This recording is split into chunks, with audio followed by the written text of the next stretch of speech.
요즘 들어서 혹시나 갑자기 막 마음에 막 분노가 막 올라온다거나, 뭐 기쁜 일이 있어도 시큰둥하고 그냥 슬픈 일이 있어도 그렇고, 그러니까 감정이 막 메말라진다거나, 혹은 뭐 알 수 없는 통증으로 막 이렇게 삭신이 막 쑤신다거나, 뭐 성도님들 중에 그런 분들은 안 계시겠습니다만 자꾸만 알코올이 당긴다거나, 이 네 가지 증상이 코로나 블루라고 하는, 코로나 시대를 살아가는 사람들이 경험하는 우울 증상이라고 합니다. 모두가 힘들고 어려운 시기, 또 날씨까지 굳어지고 아니면 막 더워지고 그러면 우리가 정서적인 존재이기 때문에 완벽할 수는 없잖아요. 정서 관리가 이럴 땐 정말 중요합니다. 근데 코로나 블루니 뭐 여러 가지 많은 정서적인 장애들이 사실은 갈수록 많아지는 현대 사회, 어떻게 하면 우리가 이것을 극복할 수 있을까 하면, 저는 건강한 신앙생활이야말로 이 정서적인 장애를 극복하는 가장 좋은 길이라고 믿습니다. 뭐 물론 몸이 아파서 병원에 가는 것처럼 정신이 아파서 병원에 갈 수 있어요. 근데 이 정신의 치료라는 게 딱 뚜렷하게 사실 해결책이 나오기가 쉽지 않은 영역이거든요. 근데 우리 하나님께서는 보이는 몸뿐만 아니라 보이지 않는 인간의 정신을 지어 아시는 분이기 때문에 하나님께 내어 맡길 때 우리 정서적인, 정신적인 문제로부터도 하나님 해결해 주시고 치유함을 받을 줄 믿습니다. 자, 건강한 신앙생활이 첩경이 되는 건데요, 그렇다면 건강한 신앙생활은 무엇일까 물어보면요, 우리 장로교회가 신앙의 표준이 될 만한 아주 중요한 문서로 다루는 게, 성경 다음으로 중요한 문서로 취급하는 게 웨스트민스터 소요리 문답이라는 것인데요, 아마 자주 들어보시고 우리가 몇 번 읽어보기도 하는 거잖아요. 제1문 1답이 아주 중요합니다. 같이 한번 읽어보죠. 사람의 제일 되는 목적이 무엇인가? 답은요, 사람의 제일 되는 목적은 하나님을 영화롭게 하는 것과 영원토록 그를 즐거워하는 것이다. 네, 하나님을 기뻐하고 즐거워함으로써 우리가 기뻐하는 삶을 살아가는 거예요. 그러니까 기쁨이 결핍되면 우울이 사실 찾아오는 것이거든요. 근데 이런 기쁨으로 충만하게 될 때 저와 여러분 안에 건강한 신앙생활, 그래서 우리의 육신뿐만 아니라 정신, 정서에 있어서도 강건한 은혜가 넘쳐날 줄 믿습니다. 오늘 우리가 본문 말씀에도 읽었죠. 여호와로 인하여 기뻐하는 것이 너희의 힘이니라. 여호와로 기뻐하는 것이 우리의 힘이니라. 한번 바꿔서 읽어보죠. 시작. 여호와로 인하여 기뻐하는 것이 우리의 힘이니라. 아멘. 여러분 개개인에게 있어서도 이것이 진리의 말씀인 줄 믿습니다. 지난 시간 우리는 에스라를 초청하여 이 율법 낭독 및 강론 집회를 열었던 이스라엘 백성 안에 일어난 아주 놀라운 변화를 살펴봤습니다. 근데 그 변화의 마지막 하이라이트는 여호와로 인한 기쁨이었다는 거예요. 자, 우리가 다시 한번 이 말씀이 들려지고, 그래서 회복과 부흥이라고 하는 것이 일어나면 성도 개개인의 신앙생활에 회복되는 기쁨이 있는데, 그것이 과연 어떤 것인지 오늘 우리가 우리의 삶 가운데도 이렇게 회복된 기쁨이 넘쳐나기를 바랍니다. 자, 순수 자발적인 백성들의 요청에 의해서 에스라를 초청했어요. 이게 아주 중요한 부분이고, 그리고 다른 말씀이 아니에요. 우리로 말하면 좀 딱딱하다 여겨지는 모세오경, 모세 율법책을 뭐 조미료 많이 쓰지도 않아요. 그냥 말씀 읽고 말씀을 아주 담백하게 해석해 주는 정도로 새벽부터 정오까지 4-5시간의 긴 집회가 이어졌는데, 거기에 일어난 첫 번째 반응은 이것이었습니다. 백성이 율법의 말씀을 듣고 다 우는지라. 여기 보면 온 백성에게 일어난 보편적인 변화라고 하는 거죠. 몇몇 사람이 찔끔찔끔 울었다 이게 아니고 삽시간에 온 백성이 어떤 의미에서 막 대성통곡하기도 하고, 그렇게 울게 되었다라고 하고 있어요. 자, 이 변화, 이것이 이제 우리가 기대하는 바인 거죠.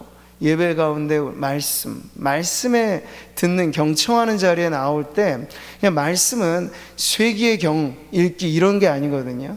말씀에는 능력이 있습니다. 말씀에는 힘이 있습니다. 말씀에는 변화의 생명이 있습니다. 그래서 말씀을 진정 아멘, 아멘으로 받게 되면요, 말씀이 우리의 영혼, 심령, 이 모든 것, 관절과 골수까지, 그러니까 우리의 속 깊은 곳을 드러내고 변화시키는 그 놀라운 작용이 일어나는 줄 믿습니다. 그래서 그 변화로 인하여, 그 능력으로 인하여 지금 온 백성이 이런 변화가 일어났다는 거예요. 그래서 우리는 이 과정을 지나서 기쁨을 누리게 되는 이스라엘 백성의 모습을 보는 건데요. 자, 그래서 이 기쁨을 찾는다라고, 회복된 기쁨을 우리가 생각할 때 이것은 아닙니다라고 하는 걸 먼저 알 필요가 있어요. 왜냐하면 이 세상에도 유사품들은 많거든요. 주의하십시오, 유사품 이런 거. 명품일수록 가품이 있죠. 100원짜리 눈깔 사탕을 모조하는 일은 낭비예요. 그럴 이유가 없잖아요. 근데 명품 백 이런 거는 막 특 A급 모조품은 거의 그 진품의 80% 정도나 쳐줘야 살 정도로 가품이 거의 진품 같은 것들이 많다고 하죠.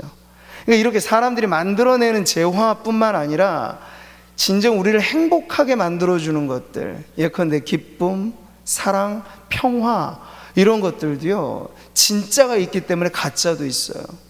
그러니까 우리가 진정한 기쁨을 맛보는 것이 중요한데 진짜 백의 기쁨이 아닌 것에 자꾸 서성이면 오히려 그렇잖아요. 옛날 시골에 있는 참기름은요, 맛이 좀 씁쓸함할 느낌 정도로 아주 진하죠.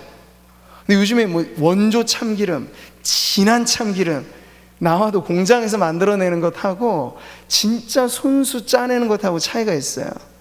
근데 시중에 파는 공장에서 만든 참기름에 입이 익숙해지면 진짜 참기름을 오히려 가짜라고 알아. 아, 이거 왜 이렇게 써? 이렇게 생각을 하는 거죠. 그러니까 진짜를 맛보는 게 중요해요.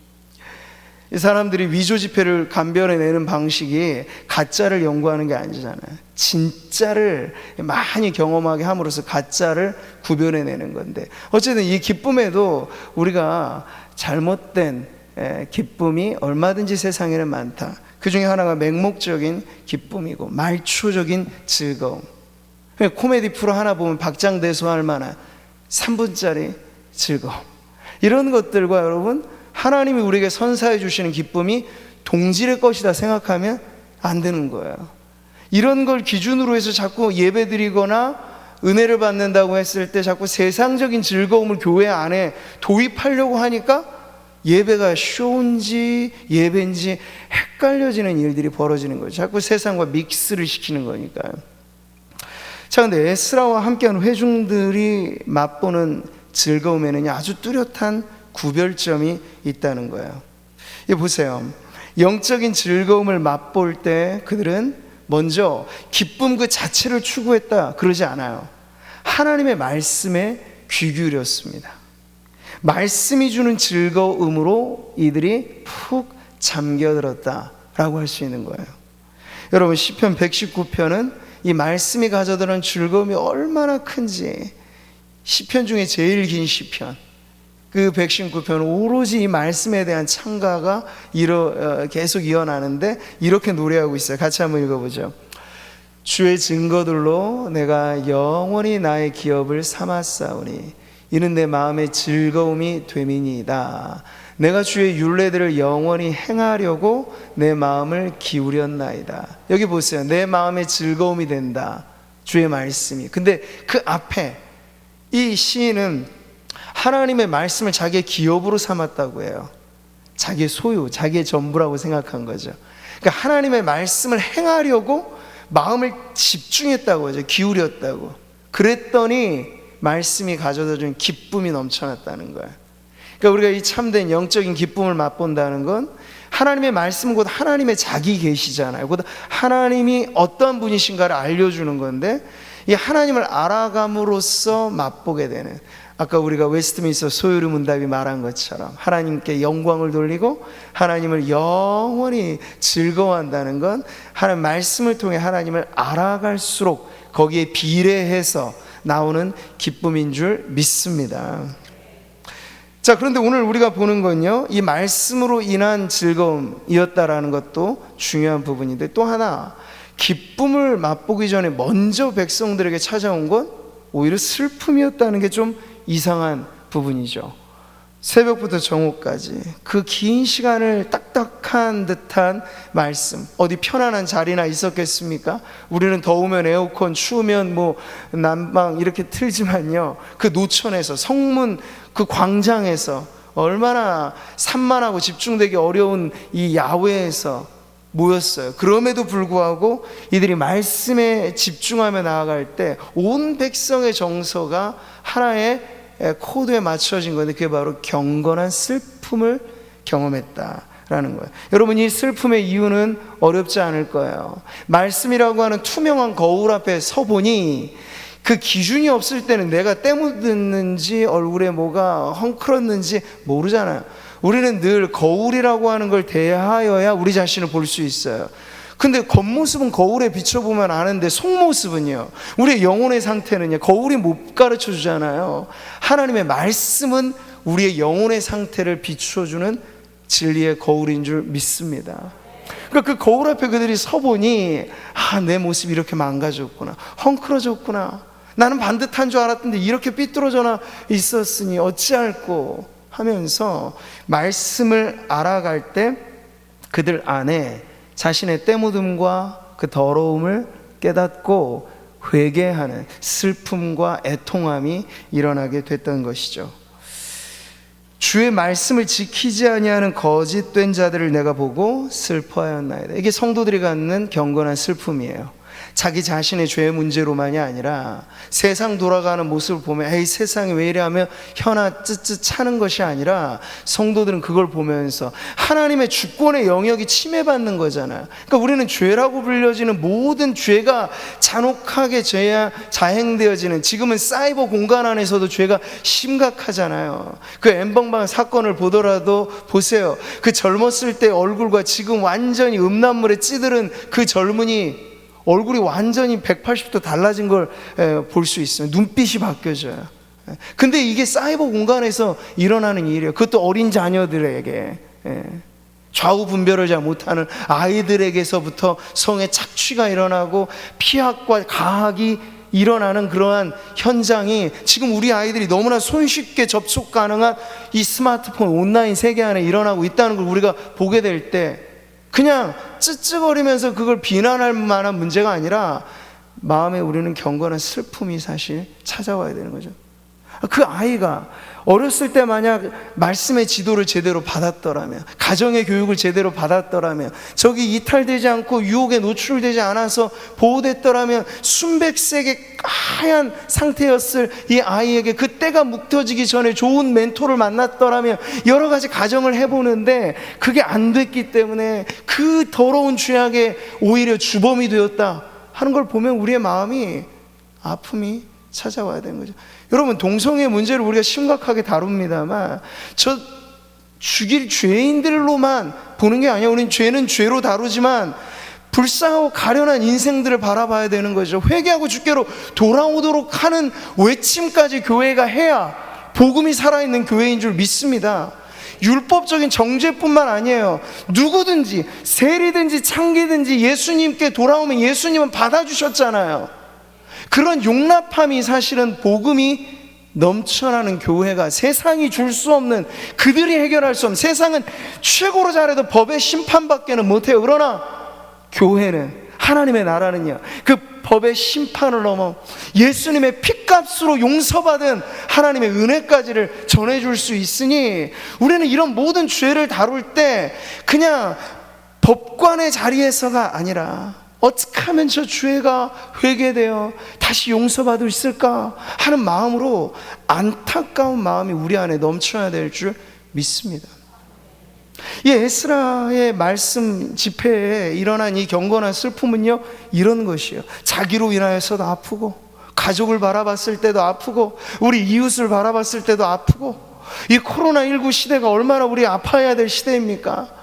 교회에 이렇게 나오는 성도들도 있지만 못 나오는 성도들이 아직도 많아요. 전교회적으로 이게 엄청난 우리의 어려움입니다. 근데 정말 나오기 싫어서 악착같이 결심하고 안 나오는 성도가 얼마나 되겠어요?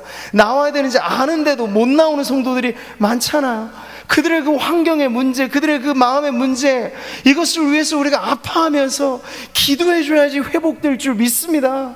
율법으로만 채근해서는 안 돼. 왜 안 나옵니까? 나오세요, 나오세요 한다고 되는 게 아니에요.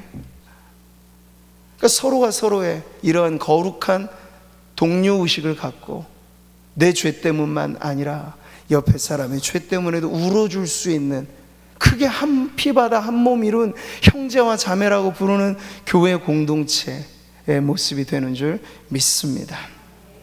자, 이런 경건한 슬픔이 그들을 사로잡았던 거예요. 에스라가 보았을 때 이 갑작스럽게 일어난 이 회중의 정서, 이 집단적인 상태가 얼마나 놀라웠겠습니까? 그러면서 그는 지도자로서 그들에게 이런 가르침을 주죠.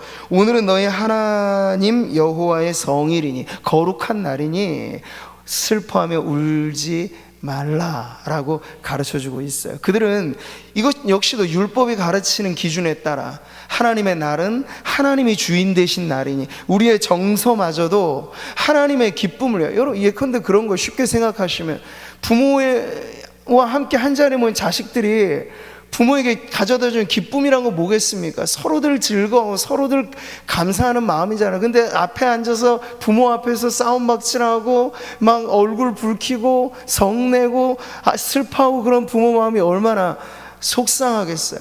하나님의 날, 여호와의 성일에 사람들이 그렇게 자신의 정서 울며 불며 하는 것 역시도 하나님의 영광에 합하지 않으니 그 마음까지도 다스려서 하나님을 기뻐하는 쪽으로 결심을 하십시오. 이게 바로 에스라가 말씀을 가지고 성도들을 교훈한 내용이에요.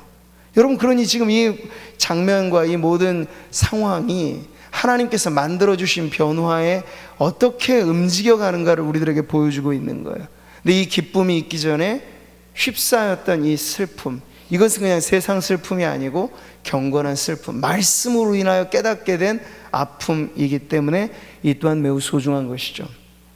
팔복에서 예수님 말씀하셨잖아요. 애통하는 자, 그는 복이 있나니 그들이 위로를 받을 것이며. 울어야, 애통해야 받는 위로가 있다는 거야. 울지 않고 애통하지 않고 경건한 슬픔 없이 맛보는 위로, 그것은 아니라는 거죠. 경건한 슬픔에 하나님의 위로가 따른다는 이 가르침대로 오늘 에스라의 그 말씀 강론의 집회는 이런 은혜가 계속해서 흘러갔던 것이죠. 사랑하는 성도 여러분, 오늘 우리는 회복해야 될 기쁨이 있습니다. 참된 기쁨이 있어야 우리의 영혼의 건강함이 유지될 수 있습니다. 근데 그 기쁨을 위하여 우리는 이 절차를 생략하고 그저 맹목적인 기쁨을 찾자면 그게 이제 결국 아까 제가 유사품이라고 말하는 말초적인 것들이에요. 세상적인 일락이고 그냥 반사적으로 오는 그러한 환락적인 즐거움이라는 거죠. 근데 오늘 말씀을 통해서 우리가 명확하게 이해하며 이것을 추구하기 바랍니다. 하나님의 말씀을 통해서. 그리고 말씀을 통하여 우리에게 때로는 애통의 골짜기가 주어질 때 여러분 그걸 외면하지 마시고 오히려 그 골짜기를 지나야 오게 되는 영혼의 참된 위로, 그리고 그 위로를 지날 때 우리에게 찾아오는 희락의 강수가 우리에게 기다리고 있는 하나님의 축복인 줄 믿으시기 바랍니다. 그 이튿날, 이제 오늘 13절의 말씀을 보세요. 같이 읽어보죠. 뭇백성의 족장들과 제사장들과 레위 사람들이 율법의 말씀을 밝히 알고자 하여 학사 에스라에게 모여서, 그 전날은 온 회중을 대한 그런 강론의 시간이었다면 지금 그 다음 날이에요. 근데 이것도 역시 자발적인 모임. 근데 여기에 모인 구성원들은 전체 백성이 아니라 백성의 지도자급, 그러니까 오늘로 말하면 평신도 지도자들 그리고 종교 지도자들이 같이 모여서 에스라에게 또 찾아온 거예요. 이를테면 성경 심화 학습을 배우기 위해서 조금 더 깊이 있게 말씀을 알고자 그들이 찾아왔다는 거죠. 여러분, 이 공동체의 모습에서 우리는 참 희망적인 모습을 발견하는 거예요.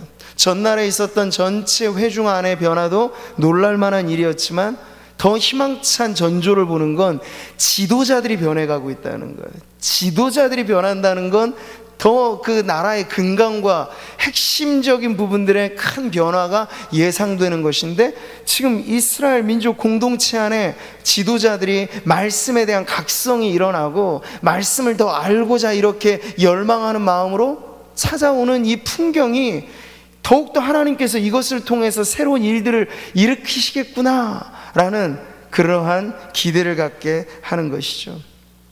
근데 여러분, 이 말씀을 대할 때 이게 말처럼 쉬운 것은 아니에요.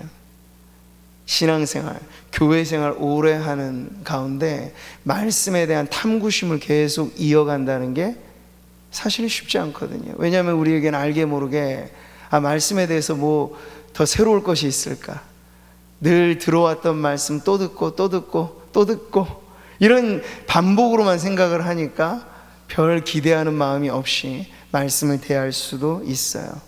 그리고 신앙생활, 교회생활이 그저 안주하고 무사 안일로 빠져있는 경우에는 그런 말씀의 탐구심을 갖기가 더 어렵죠. 근데 저 같은 목회자는 말씀을 가르치고 말씀을 전하는 거에 평생을 업으로 삼고 하는데, 저는 말씀을 지금 또 대할 때도 말씀이 이 정도면 다 알았다 싶은 게 없어요. 사실 창세기부터 계시록까지 물론 읽어서 알고 내용의 정보를 모른다는 게 아니죠. 근데 그 말씀의 세계는요, 수직적으로 안으로 파고 들어가면 그 끝이 어디인지 모를 정도로 엄청나거든요. 그러니까 활자화된 말씀 그것만이 아니라 영혼을 변화시키는 생명의 말씀에 관하여는 알아가면 알아갈수록 더 깊은 심연으로 우리를 이끌어가는 하나님의 능력이 이 말씀에 있는 줄 믿으시기 바랍니다. 영혼의 건강도는 말씀에 대한 식성 혹은 어떤 우리의 마음에 말씀을 진려하지 않는 그러한 배고픔, 이것과 관련되어 있다고 하는 것이에요. 모든 과학자들이 이구동성에서 인류 최고의 과학자다 손꼽는 사람 중에 하나가 아이작 뉴턴이라는 사람이에요. 만유인력의 법칙을 이렇게 깨달은 사람이죠. 어느 날 사과나무에서 사과가 떨어지는데 모든 사람들은 그냥 때가 되면 떨어지겠거니 생각하잖아요. 근데 그 사람은, 과학자는 이것이 지구가 끄는 힘이구나, 중력의 법칙을 깨닫고, 그것 외에 엄청난 많은 발명과, 그래서 인간의 한계치를 벗어난 인간이라고까지 하는 그런 칭송을 받는 뉴턴이 말이죠, 말년의 한 고백이 아주 멋져요. 그 고백을 한번 같이 읽어보면 좋겠는데, 같이 한번 읽어보죠. 세상 사람들이 날 어떻게 생각하는지 몰라도 나는 바닷가 모래사장에서 좀 더 예쁘고 매끄러운 조약돌과 조가비를 줍고 노는 어린애일 뿐입니다. 진리의 대양은 내게 미지의 세계로 남아 있습니다. 남보다 내가 멀리 보았다면 그것은 거인들의 어깨 위에 내가 올라설 수 있었기 때문입니다. 오 하나님, 당신의 바다는 너무나 큰데 내 배는 너무나 작습니다.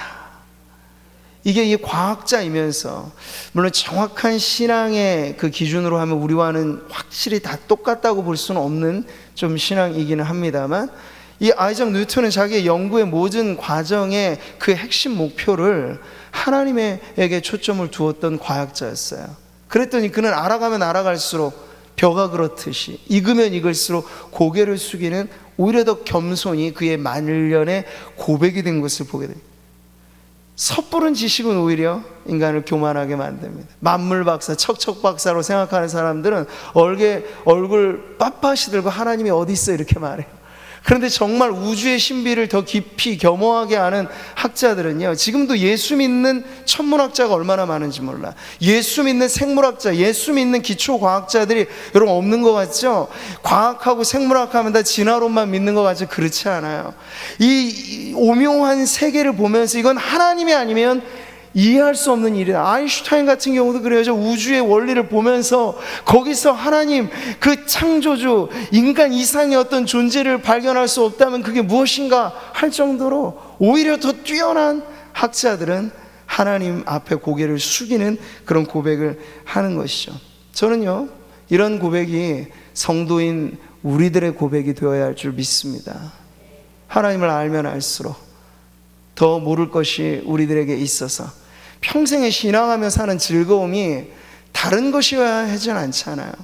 신앙 초년기 때는 말씀으로 인하여 즐거워하다가 나중에는 그저 교회에서 무슨 일하고 뭐하고 자꾸 일로서 존재감을 드러내고 일로서 만족감을 갖게 되면서 자꾸 이탈하는 거야. 영적인 즐거움. 영적인 즐거움은 어디에 있는데요? 말씀을 알아감으로써, 말씀이 우리를 해석하게 하고, 말씀이 우리의 삶을 붙들게 하고, 말씀이 우리의 삶을 변화시키게 하고, 내가 처음에 말씀을 읽는 것 같지만 점점 말씀을 알아갈수록 우리는 고백할 수밖에 없는 것. 하나님의 말씀이 나를 읽어가고, 하나님의 말씀이 나를 해석하고, 하나님의 말씀이 나를 바꿔가는 경험을 하게 되는 것이죠. 그 지칠 줄 모르는 탕구심, 바닷가에서 뛰는 어린 아이와 같은 마음을 가지고 오늘 이 에스라를 찾아왔던 지도자들처럼 저는 먼저 목사인 제가 제 평생에 그러기를 소원하고, 그리고 오늘 예배하는 우리 성도들, 이 자리에 있는 모든 일꾼분들, 여기 다 듬직한 일꾼들이잖아요. 죽음의 문턱 마지막 순간까지 말씀이 떠나지 않는 삶을 살아가시기를 축복합니다. 하나님은 영원하신데 우리는 자꾸만 유한한 일들로서 하나님을 제한하니까 별 볼 일 없어 보이는 거예요, 신앙이. 근데 영원하신 하나님에게 기대고 하나님의 말씀에 우리의 이 만족의 수원지를 삼고 하면요, 결코 하나님은 우리를 실망시키시지 않으실 것입니다. 우리가 영원한 천국에 가도 질릴 일은 없을 거예요. 오히려 그곳에는 우리가 죄로 인하여 아둔하고 죄로 인하여 손상되는 일의 모든 것들이 해결되고는 영원한 희락과 영원한 기쁨과 영원한 만족으로 우리는 영원토록 하나님의 말씀을 즐거워하는 자리에 나아가게 될 줄 믿습니다. 자, 이어지는 본문의 지도자들이 받은 성경 심화 학습 결과로 무엇이 회복됩니까? 절기가 회복되는 거예요. 14절 말씀이죠. 같이 읽어볼까요? 율법에 기록된 바를 본즉 여호와께서 모세를 통하여 명령하시기를 이스라엘 자손은 일곱째 달 절기에 초막에서 거할지니라 하였고, 이 말씀이요, 그러니까 지금 이 지도자들과 함께 레위 사람들과 함께 다시 한번 에스라가 성경 강독을 하는데, 아마도 이들이 읽었던 본문은 레위기 23장의 말씀이었을 겁니다. 왜냐하면 이 레위기 23장이 절기에 관해서 이스라엘 3대 절기, 무교절, 77절, 초막절 이거거든요. 근데 초막절은 하이라이트예요. 장막절이라고 부르고 이 한 초막절은 가장 큰 기쁨의 절기예요. 근데 그것이 지금 회복되는 게 뭐냐면, 이 말씀을 읽어보니까 지금 이들의 시기와 딱 맞는 거예요. 일곱째 달에. 그러니까 그 전에도 이들이 초막절을 아예 몰랐을까? 제가 생각하면 그러진 않을 거예요. 바벨론의 포로로 끌려가고 수없는 시간이 흘렀지만 이스라엘 민족은 어디에서나 하나님의 말씀을 기준으로 가르치고 배우고 하였으니까 객관적으로 이걸 몰랐다고 말하는 것보다도 초막절이란 게 뭔가를 알았지만, 귀향민의 삶, 포로에서 돌아와서 제밥벌이 하고 살기도 힘들고 성전 짓기도 어렵고 성벽 짓기도 힘들고 하는 이러한 와중에 절기를 지킨다는 게 그들에게는 사치요, 그들에게는 어려운 일이었을지 모르겠어요. 그래서 소홀하게 지나갔을 수도 있습니다. 그런데 하나님의 말씀에 그들의 심령이 아주 예민하게 깨이게 보니까 이전에 소홀하게 다뤘던 부분들이 이제 이러면 안 되지, 우리가 왜 초막절을 이렇게 소홀히 다뤘을까? 지금 우리가 이 일곱째 달을 살아가고 있는데 딱 때마침 초막절에 대한 말씀을 읽었다는 거, 이거 하나님의 뜻이다, 초막절을 지키라고 한 하나님의 뜻이구나. 그들이 아멘하고 순식간에 전 백성들에게 선포하여서 잊혀졌던 초막절 절기를 다시 복권하였던 거예요.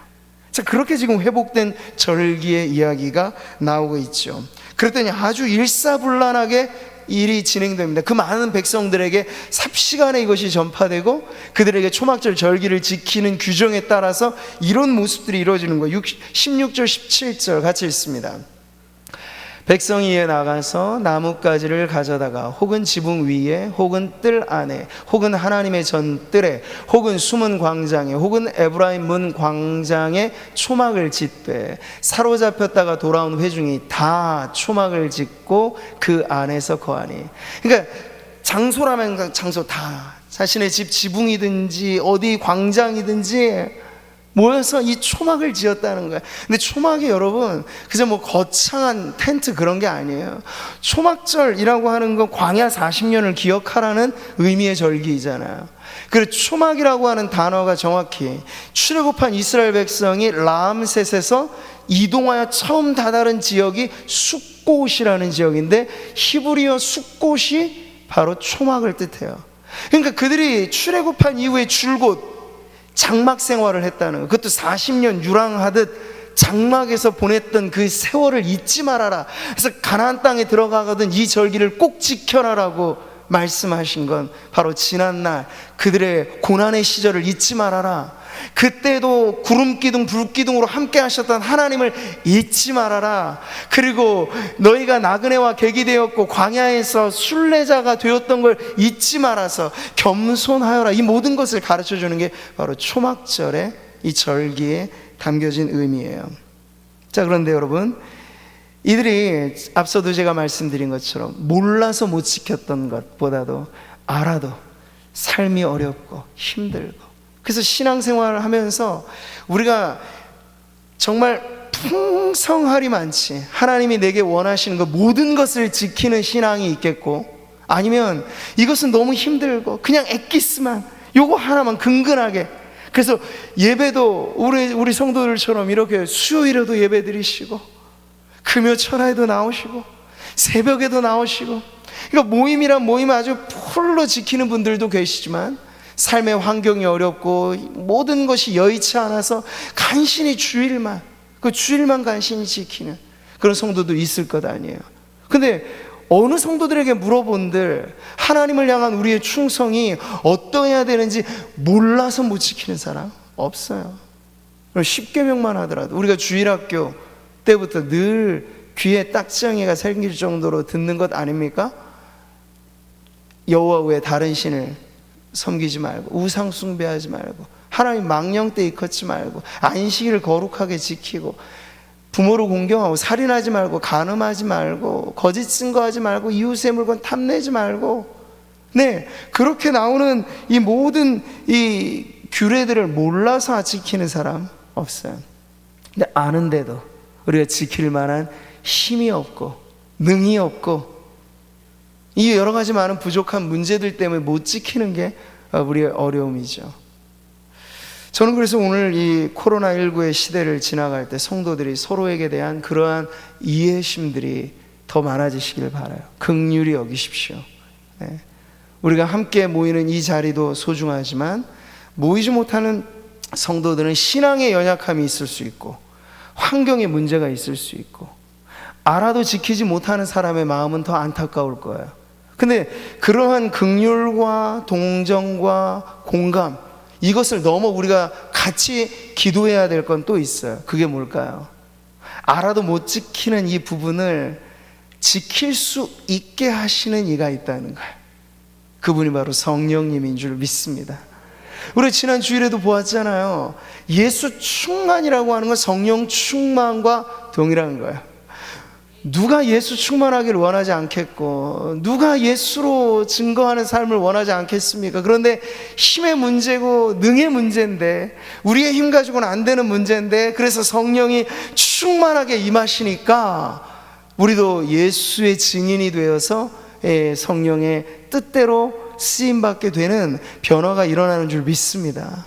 마찬가지 회복된 절기가 어떻게 가능하게 되었는가, 이것은 하나님의 말씀. 그래서 오늘 본문은요 길게 내다보면 이 8장 자체가 말씀으로 시작해서 말씀으로 끝나요.